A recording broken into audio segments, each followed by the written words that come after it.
FM News. Lokal. Idol John, go na! Na-installer na pabaro dagiti solar lights kadagiti kalsada iti iliti Adams babaen tiya panangitultuloy ti Department of Public Works and Highways kadagitoy a proyekto. Basta rat impormasyon, pinamapulukes may sa a single arm solar LED roadway lighting kaya reflectorized thermoplastic pavement markings tinaisimpa particularity a barangay poblasyon. Babay na tiya pa nakapapintas, dagiti kalsada iti nadakamot a lugar, ket ad-ada ang mga trakar daytoy kadagiti turista, ken ad-ada ang makatulong kadagiti komunidad, nang naruna itiya pa nakasuporta dagiti pagsapulanda, kas kumaiti bugnay wine making.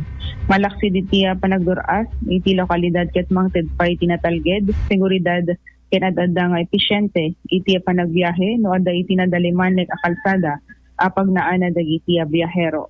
May palagip na punduan dito ang proyekto iti March 2024 ket nailapas iti June kaday tamet laing atawin ken nadan dito iti pondo mo abot ti 9,899,000 pesos. Dayawan met dagiti bisbisita ti dito ang nagapuanan ti lugar tad adan a kumpiyansada nga agturong gapuna ta naurnosen dagiti kalsada. Wow, adating nga solar lights is the programa ni Congressman Sandro. Uwen ay dulban na nice. Ti Adams. Oh, nakaranranyag to ti Adams nagmetto nga buyain no ada kayan tatangatang. All right, go ahead Ate Joanne.